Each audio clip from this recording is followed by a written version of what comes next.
Hello and welcome back to Skip the Small Talk. It's like 8:30 in the morning, so I look like I have just rolled out of the grave. However, I have just had my ADHD medication and not a lot to eat because I'm just about to go on a run. So I probably will talk at the speed of light and yap as if it's going out of fashion. So you get the best of both worlds. You get me looking awful, but hopefully providing lots of stimulating content. How useful it might be is a different story. I don't know if anyone else gets that, of like basically like if I've had my medication in the morning and I get the opportunity to talk, like my brother, my mum and my dad will just look at me and they're like, have you had your tablet today? I'm like, yeah, why? How can you tell? Because I will just go and go and go and go and go. Anyhow, I'm going to finally do the Q&A today, which I have been talking about for about a month.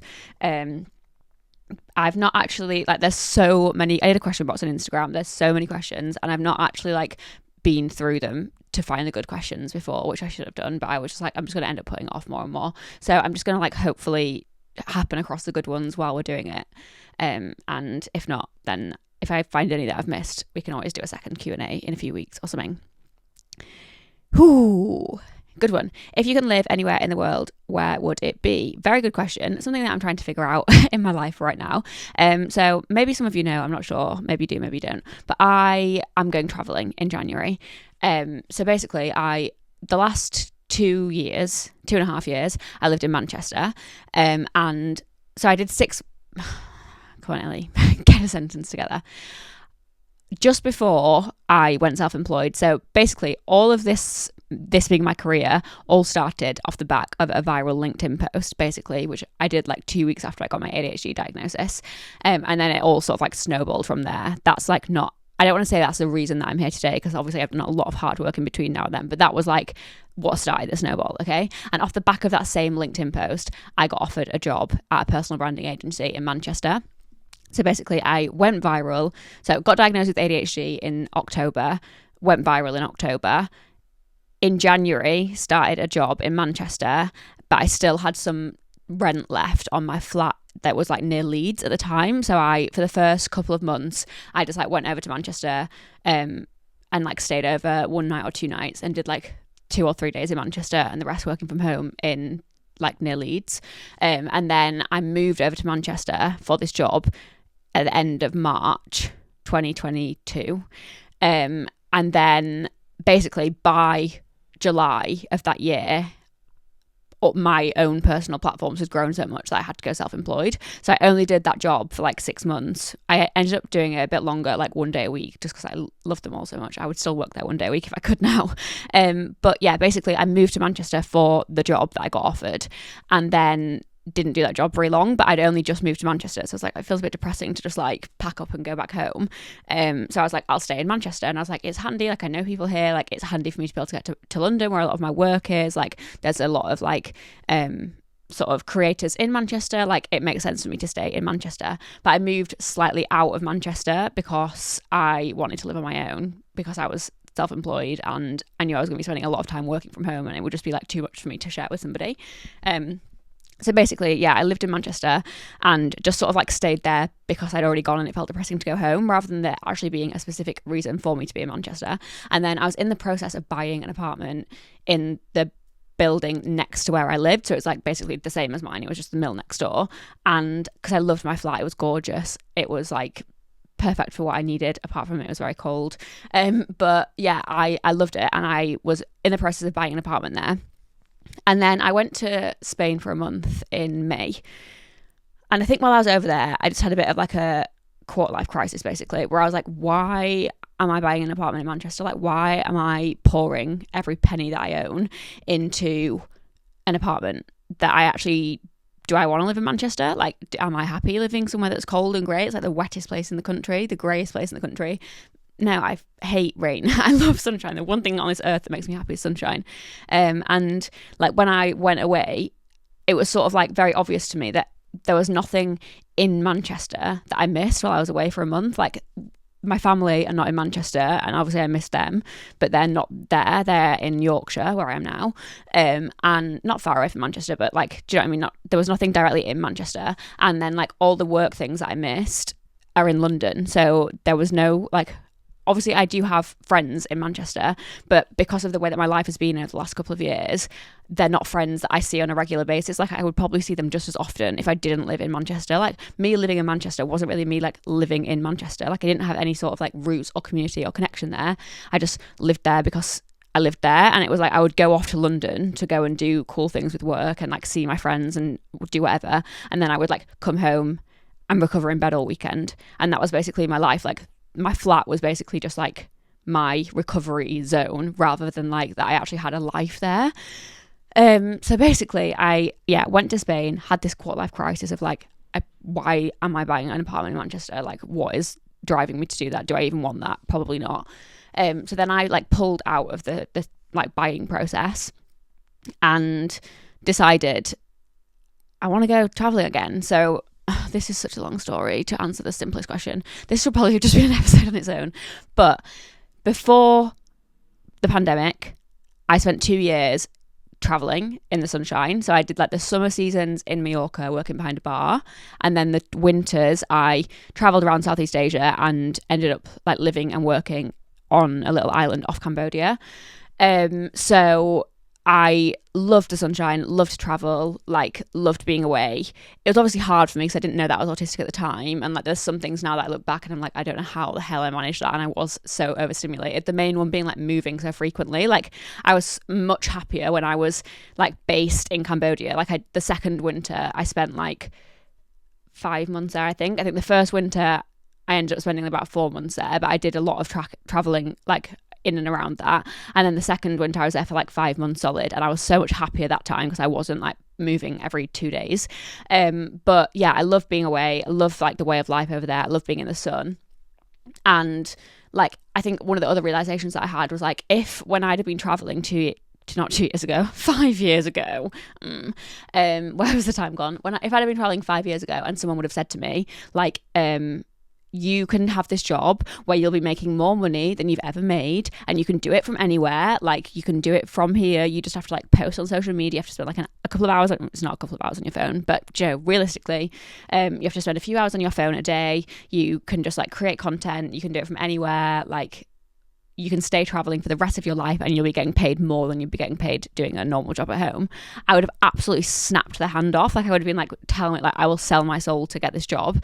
I would have done anything just to like even just have enough to survive, like not even to be like making money. And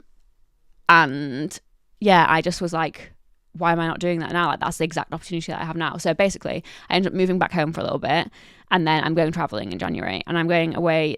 The plan is to go away for 5 months. That's the what I've booked is just like a flight over to Kuala Lumpur, just because that's like a hub in Southeast Asia. I've booked return flights from January until June, but I might come home in the middle if there's like need for me to do that, because I'm starting to get a bit of the fear that being away completely for 5 months is going to have a really bad like knock-on effect on like the momentum of my career. But I don't know if that's just me freaking out before I go, but potentially if I really need to, I might like come home for a couple of weeks in March, so I'd have like 2.5 months away, or like 2 months away, come home for a bit, and then another 2 months away. But that's the plan, to go away. And like as we get closer to that, I think I'm hoping that when I go away, I will figure out what I want. I think in my head at the minute, there's like a few different options. It's either like I'll go away traveling and I'll realize that I miss like my family and stuff most. And then in that case, I think I would move to Leeds, like close to the city centre, because then I'm still like close to home, but it's easier for me to get to London, because at the minute now I'm living with my parents, which is like in the middle of nowhere in North Yorkshire, and it's like a 4-hour journey to get to London on the train, so it's like not ideal. Most of my work is in London. So yeah, my options are, if I think that I miss family the most, I'll probably move to Leeds, because then I'm still close to home, but it's easier for me to get to London. If I have FOMO for like work stuff the most, or like events, or like the friends that I have that are like in this sort of like content creator world, then I would probably like consider moving to London for a little bit, which I've never considered before. Like I've always been very like adamant that I don't want to live in the south, because I'm a northern girly through and through. But I don't know, my friend, I've talked about Millie before, I think, who runs Sober Girl Society, she lives in Kent, but it's like, because of the super fast train, it's only like 20 minutes into London. So I'm like, somewhere like that would be perfect for me, that I wouldn't be like in the craziness of London, but I could still get there in 20 minutes rather than 4 hours. So that's like option 2 that I think. So if I miss family the most, I think I'll probably come home and live in Leeds maybe. If I miss like work and career and opportunities the most, then I would move like London adjacent, probably not into like central London, but somewhere that's like very easy for me to get into London. If I am enjoying traveling and I'm not getting like that much FOMO, then I could consider like just keeping doing the like sort of digital nomad life, because there's no reason as well that like when I need to be in the UK, I could just like rent an apartment for a month in I don't know, in Brighton, in Margate, in London, in any of these places, rather than having like a base, if that makes sense. So that's like the other option. And if I was to do that, I think I would probably get like some sort of like alternative cheap base. So like, I don't know, my parents have a caravan in Northumberland and I love it up there, and again, that's easier for me to get from there to London because it's only 3.5 hours on the train, like a direct train from there, rather than here I have to like change and it ends up taking like over 4 hours.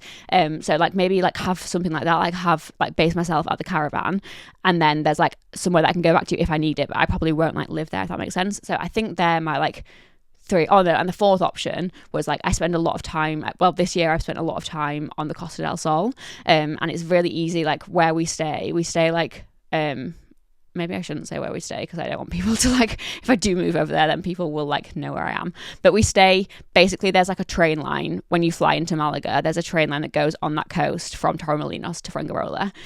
Somewhere along there I usually stay, and like that would be very easy again for me to be able to commute to London, because you just like jump on like a 5-minute train to Malaga airport and then I'd be able to fly over to London when there was like months that I needed to be in London or whatever.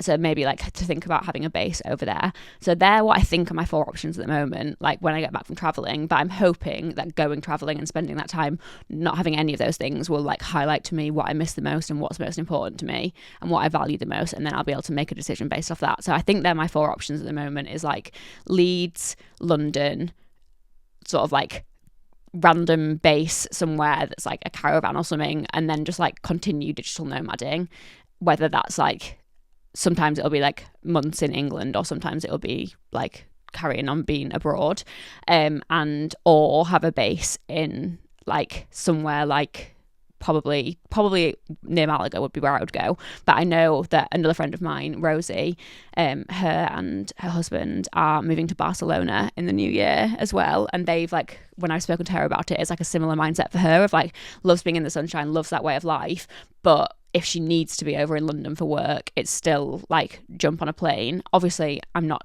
like promoting excessive air travel where you're flying backwards and forwards like every week or whatever, but I think also for me as well, I think having that distance would be good, that I would only fly over when it was something really important. Whereas like now, if something comes up in London and it's like kind of cool, but it's not like a life-changing opportunity, it's like easy enough. It's not easy because it's 4 hours and 2 trains, but it's like, oh yeah, I should go because it's only like, do you know what I mean? It's not that far. Whereas if I have to actually physically jump on a plane, that it will make me think about, do I really want to go a bit more? And also, it'll probably take me not even much difference in time because it's like 2 hours flight versus 4 hours train. So that was a really long answer to the first question. But where, if I could live anywhere, oh no, my phone's now just lost the Q&A. So BRB. But yeah, if I could live anywhere in the world, where would I live? The longest, most complicated answer, but I don't know, but probably one of those 4. I don't know, if I could live anywhere, like I adore like Vietnam, I adore Korong, I adore Southeast Asia, but I think realistically at the moment it's too far for me to be able to, like, I love my job and I think I wouldn't be able to do, I think it's more like maybe in like 5 or 10 years time I would be able to live so much further away, but I think right now I think being able to access London and my work is important. So very long answer. What did you study / what jobs did you have before becoming a content creator? Good question. So I, at school, was a massive maths geek. At A level, at AS level, I did maths, further maths, biology and chemistry. And I had offers to study maths at Manchester, Leeds, York, Loughborough, because they did like a maths and it was like maths and education, but it was almost like maths and the psychology of maths almost, because it was like basically the course was like why people find maths difficult and like how to change their perception of that. So I didn't really particularly want to go to Loughborough, but the course was like perfect for me because those were like the two things I was interested in, maths and psychology. Obviously now looking back, psychology was just me trying to figure out humans, but my school didn't offer a psychology A-level, so psychology was like never really an option for me, but that was like a way that it was still accessible for me because I'd studied maths. Well, I wanted to study maths and I would still be studying maths, but I'd also be getting like a little sprinkle of psychology in there. And then Durham was the final place that I got an offer, but I applied for maths and they offered me computer science, which I didn't want to do. And that was like we did a module in maths. I don't know if it was maths or further maths, but we did like decision making and numerical methods. I think there were two. I don't know. I can't remember now. But basically, the stuff that I did that was like closest, I think it was decision maths, is like closest to what the computer science side would be, because it would be like the sort of like algorithms. I don't know if it was. I don't know. Anyway, the thing that would be closest to computer science was the module that I found the most difficult in maths, or that I did worse in. Like for me, my strong point was like the core maths. So yeah, I wanted to go and study maths, but then it was in like sixth form when I had like basically a mental breakdown. Like my mental health was like in the bin. I got put. It was partially that my mental health was in the bin, like I was in an awful state, and then because of that, CAMS kept upping my dosage of antidepressants. So I was eventually on like the highest dosage of serotonin, that's not what it is, sertraline, of sertraline that like a fully grown adult man can be on, and I was like a 17-year-old small girl, so there was no wonder that I wasn't able to get out of bed. But yeah, basically I had to drop out of school, so I had to decline my uni offers, and there was like talk of me potentially going back and at least just sitting like my maths A-level the year after, because I was doing maths and further maths, I could have sat my maths A-level still, like, so I dropped out in the February when my exams were like in the May or whatever, and I could have still sat my maths and probably got a really good grade because I'd done all of like the learning for maths because I was doing further maths as well, but in my head it was like when I've not been in school for so long, like maths is very much like a language, like if you don't do it you lose it, and you have to like keep up with your practice of it. And I knew that if I was to sit the exam when I hadn't been in school for such a long time, I wouldn't get, like, I was predicted an A-star in maths, and I knew that I wouldn't get an A-star when I was so out of practice and I was in such like a bad way with my health. So I was like, I don't want to do it and get like, I was like, I'd rather not have it than have like a D or a C, which I don't know, looking back, I'm still very much that person where I'm a perfectionist, and it was almost like, it was like the strong sense of justice thing. I think I was like, I knew that I was like deserving of an A-star at my best, if that makes sense. So it felt like a disservice or like an injustice for me to like have a D on my record or whatever. So I basically never sat any of my A-levels. And then I think like then with like the whole trauma of the situation, like I was so unwell, like I had to drop out of school, wasn't able to get out of bed, like was being really bullied, like all of these different things. Maths almost became tangled as part of that for me. So it was like I just related maths to that awful time in my life. And then like, so basically since then I've never done any sort of maths since, and it's been like 10 years now. It makes me really sad. I do talk about it in therapy quite a lot. I started this year doing like Duolingo maths, but then it's just like obviously like very, very basic, like working out angles and stuff. So it wasn't like interesting me in the same way. Like I love a bit of I loved past tense, a bit of algebra. So yeah, maybe one day I would re-pick up maths. But yeah, basically, so I dropped out of school, had to decline my uni offers, wasn't in a position to be able to then sit my A-levels the year after. So I basically, like after my most ill phase, I got a job in a post office. So my mum grew up living in a post office. My grandma and granddad had a post office. It's locked again, so I'm going to have lost the questions. My grandma and granddad owned a post office when my mum was younger, and my mum and my aunties were growing up, and like then after that my granddad used to do like cover for different, so if like the sub postmaster was like going on holiday or whatever, my granddad would like look after the post office for them for that week. So he knew the owners of the post office in our village, and they're like, I think they're like sort of not family friends, but like we know of them because I don't know, I can't remember what the connection is, but basically my granddad knew them through the post office, and also I think it was like the owner's brother or something sister's husband, I think, is friends with my grandparents. So basically we knew the people in the post office. Like if we would go in, we would know them to say hello to. And then we like went in one day because first of all, I started selling clothes on Depop. I started buying vintage clothes in bulk and selling them on Depop sort of kind of before many people were doing that. Like it was like, I was like, at one point I was like in the top 150 sellers on Depop because I have ADHD and I was too ill to actually work. So I was like, what can I do that's going to like fill my time in the meantime? So I did that for a little bit. And then I was like going into the post office to post these things, and then saw that they had an advert for a job at the post office for like 4 days a week. And I was like, I could do that. Like that's a very good small starting point for me, because I'd obviously like been so unwell that I couldn't even leave the house. And I was like, that's going to be good for like my people skills. Like I'm going to be talking to people, but it's like with people that are like, I know that they're like nice people because they're like sort of family friends. So I applied for that job at the post office and then got that. And I did that for about a year and a half, I think. I think I did like a bit, and then I got ill again and then had to stop doing it, and then I went back again. But I used to do like work in the post office on the counter, and then I also used to do, because we live in the middle of nowhere, so like the main post office was like in the town, and then they have like a service where they go to like different villages, so that like the people in the village that find it difficult to get to the town, like old people or whatever, can still like access the post office. So I used to do that sometimes, where I used to go up to Ingleton and like sit in the community centre for a day and basically like be the post office in the community centre. And I also used to do like the roaming one a couple of times, so it's like I think it was like one day a week, and you would go to like 4 different villages and spend like an hour there in like the pub or whatever. They would just like set up a spare room for you, and you would like be the post office. And now I look back and I'm like, it's wild, because I was like 17 and I was driving around with like 20 grand of cash in my car in one of those exploding suitcases, because like it was if people needed to get their pensions or whatever, and then businesses paid money in. So yeah, anyway, that was what I did for a bit. I worked at the post office, and then after that I then got a job working for a bank, which was like a very sort of like similar job, like just working on the counter. But I thought that like getting into a bank would be good for me because there was like more opportunity to grow. Like in the post office, they're all like, the individual branch is like a business in itself, rather than you being like, obviously you're employed by the post, like you work for the post office, but you're employed by like the individual business itself. So there's not like room for progression really. Whereas I thought, because I was like 19 maybe at this point, or 20, and I was like, if I go to work for a big bank, then there's like more opportunity for me to grow within that. So I did that. I went to Skipton and I worked in a bank there. And like it was fine, but I think actually then that was then the point. After that, I left that job to go and do my 2 years of traveling.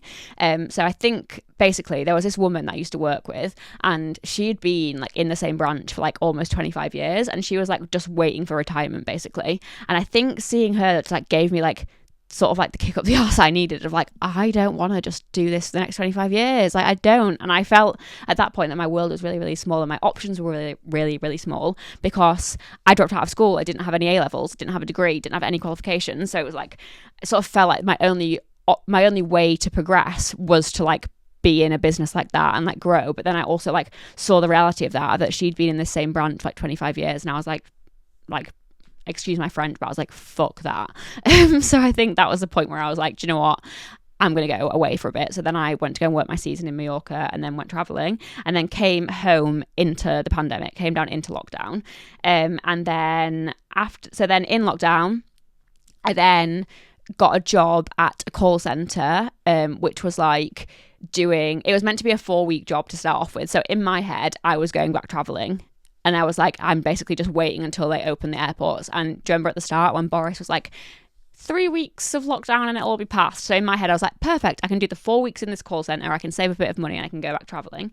So I took the job and the call centre was for a clothes catalogue for like old people. So like they would get the catalogue and then they could ring up and like order what they wanted.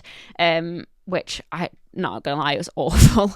It was like, I don't know, it was like a fine job, like it was fine, but for me, like who didn't know that I had ADHD, there is nothing stimulating for my brain about taking like basically the same phone calls over and over and over and over and over again, of just people being like reading out the codes for the thing that they wanted to order. I like, when I look back now, I would be like so I'd have my headset on taking the call, I'd be inputting the order into the computer, and I'd also be reading a book at the same time, and I'm like, why did no one question that I had ADHD? So I did that basically. And then it ended up that the pandemic didn't last 4 weeks, surprisingly. So I think I did the 4-week contract, and then they offered me another 4 weeks, and then eventually they offered me a full-time job after that. And then I was like, I'm just gonna have to take it because there's no way out here. Like, we're still in the middle of the pandemic, there's no other jobs, and I'm not going to be able to go traveling, so I'll just take it. So I did that for 6 months in total. I worked in the call center. And then when I was there, they had a secondment come up that was like to go for 3 months to work in the marketing and e-commerce team. So basically the average age of their customer was like something like 67 or something, and obviously that's like not great for a business that like their customers are gonna die off, like, because they're just getting older and older and older. So they were trying to bring the average age down to like 50. That was like the target of the company at the time. So they were trying to put a lot of more effort into like social media and like getting people to order online rather than using the call center and all of that stuff. So they had a placement to go and work in the social media and, well, like the marketing and e-commerce team for 3 months, and I was like, I'd love to do that. Like, I was obviously like I'd never like had a platform or anything on social media, but I had a bit of a food account that I started in lockdown.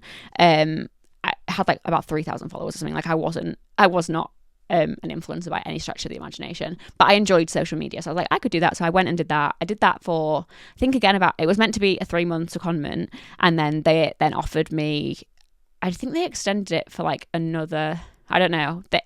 Basically, I was there. I don't know if it was permanent job offer they made me, or if it was like, I think originally they offered me another 6 months and then they made it permanent. Anyway, did that for a bit. And then while I was there, ended up applying for this job that was in personal branding. Basically, my brother knew somebody who was like involved in the business, so I was advertising the job, and he was like, oh, this sounds like it would be cool for you, because it was like the marketing that I started to do at this other company, and then it was like personal branding, so it kind of felt like it were like leaned into that like psychology side that I was interested in, because it was like for people themselves. So I applied for that, which was like a remote job at like a really small company that I just started, and then got the job there. And then basically, like, within my first month of working there, when I was still on probation, was when I got my ADHD diagnosis and then went viral on LinkedIn. So I then had all of these like wild job offers coming in. So I basically was like, I'm just going to leave at the end of my probation and like figure out my options. And then I ended up getting like offered the job to move to Manchester. So that's like the long old journey, but basically a very ADHD journey of like lots of different jobs for not long periods of times.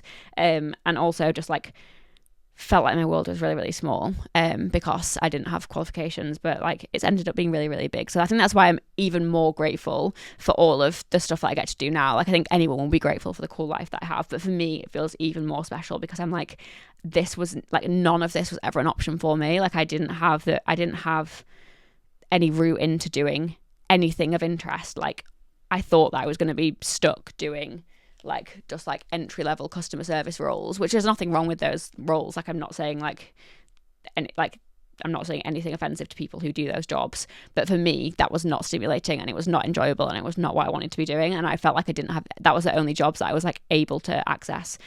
So yeah, I'm very, very, very grateful for the fact that I ended up as a content creator and author and all the other random stuff that I do now. I've literally answered about 2 questions and I've gone on for half an hour. What's your fave thing about you? That's a very difficult question. I think it's my idea generating ability. That's all. I'm not going to expand. We need to go through some more questions. So that's what I'm going to say. My idea generating ability. What sort of music are you into? What's been your best live music experience? So I am a through and through indie girl. She's stuck in the 90s/early 2000s. I love indie bands. I love indie gigs. I am actually hopefully going tonight to go and see the Cortinas, who are like my OG. And I've not been to see them in ages, and it feels like there's like a different persona of me about to come out. Like, I feel like if anyone from the internet was to see me, I hope they won't. I hope like the fan base of the Cortinas and my followers don't overlap that much. But it is like, I have a different persona that I'll just like let my hair down a little bit and have a good time. But I think it's gonna be interesting for me going sober, because it's like my first like proper gig sober. Not proper gig, but like indie gig where I'm gonna be like dancing and bouncing around. But yeah, I'm an indie gal. Love like the Cortinas. I love the twang. I love why, like, this is when your ADHD goes, you've never liked anything in your life ever. I love the Kays, I love the Lathams, I love Dylan John Thomas, I love the Royston Club, I love the Smiths, I love the Stone Roses, I love Oasis, I love all of your classic indie. I love Fontaine's DC. Don't know how they didn't come to my mind, because I'm gonna finish this and I'm gonna be like, why did I not mention that person that I love the most ever? But you get the gist. I love indie music. What kind of books do you like to read? Favorite book? Very varied. I think the one big thing that I've learned is like, it's got to be like easy read, and I think there's almost a bit of embarrassment that comes with that you think, oh, like I should be able to read all of these like intelligent, complicated books, but like my brain doesn't like long-term gratification. My brain likes something that's going to hook it now, and that's going to be something that's easy, cheesy, romance, like sort of like thrillery, but like I don't like anything scary. When I say thrillery, this is what I mean. I'm reading a new Bella Mackie, which is What a Way to Go, and it's like a sort of murder mystery kind of vibe. But yeah, basically just like anything that the girly pops are reading, probably. I've not got into any of the actually like more like very like smutty books, or of the like what is it, Akatar. I've not got into any of that. I think like that, I don't know how I feel about fantasy, but yeah, basically I love like a easy, cheesy read, because otherwise I won't be interested in it. My favourite book of all time is probably Normal People by Sally Rooney, or The Seven Husbands of Evelyn Hugo by Taylor Jenkins Reid, and I have special editions of both of those, and they're like I'm like this because my hardbacks are above me, but you can't actually see them. But yeah, they're my probably two favourite books, and I have special edition hardbacks of them both, and they're like my proudest possessions. We're at over half an hour, but I'm going to go with a couple more because I took so long to answer the first few questions. What's your perfect Sunday? I actually heard a tip recently on a podcast that I love, called Internet People by MJ and Anna. Anyone who actually, in the first episode of this podcast, I was like just stunning MJ. I don't know, I feel like she is my like guru in this life of figuring it out. But MJ and Anna, everything they do is amazing, and their podcast, they did like the 10 sort of like hacks that they love the most. They're both like neurodivergent, creative, sort of like high masking, low support needs, very similar to me. Basically they're me in different bodies, and they basically did this podcast of like their 10 favorite tips, and I think it was Anna that shared this one, but one of the tips was like, on a weekend, dedicate Saturday to past you and Sunday to future you. So like on Saturday you're like sort of like tidying up anything that's left over from the previous week. So it's like if your room's messy, you're tidying up on Saturdays, and then if you have like some tasks to get done from the week that you haven't finished, you're finishing those off on a Saturday. Or if you've like used up all the stuff in the fridge, you're like replenishing that from the Saturday. So Saturday you're spending like sort of like catching up on previous use things, and then Sunday you're dedicating to future you. So like, what's one thing that's going to help me over the next week? What's like, what can I, like, you're planning out your week, or you're I don't know, doing it. But I really like that, because I think weekends, as somebody who's like very busy through the week and often exhausted, it's like I know that I need to rest on the weekend, but then if I end up just like resting too much, then I just feel awful. So I quite like that, where I've got like the separation of like, this is like, my Sunday is now like meaningful for future me, but without me like necessarily like working. So I'm trying to like put that into my brain of like what things are going to like set me up for the week ahead. So for me, like a long walk would normally come into that, because it's just really good to like clear my brain, and I'm like starting the week off on a good note. Maybe like looking at my week for the week ahead, like just like writing down everything that I've got to do and sort of like planning the week out a little bit. What would I like, a full body shower, like all of the like annoying like hygiene tasks that I need to do. I don't know, I just like sort of like relaxed but productive, I think, is probably the best way to name my Saturday, like my Sunday. Like I don't want to be like, I'm not like the grind life, do you know what I mean? But I do think if I just slob, then I feel like panicky about the week ahead. So I think it's like that balance of like resting, like I'll maybe watch a series or I'll read a book or whatever, I'll go for a walk, but then I'll also like dedicate a bit of time on a Sunday afternoon to like sort of just like process what's coming up in the week ahead. Maybe I'll do one more because that was quite quick. let me know if you enjoy this Q&A setup, because I can do more of these because there's literally so many questions. But maybe you're just like, really don't care. I want you to talk about something more educational or interesting or whatever. Favorite thing to have for breakfast.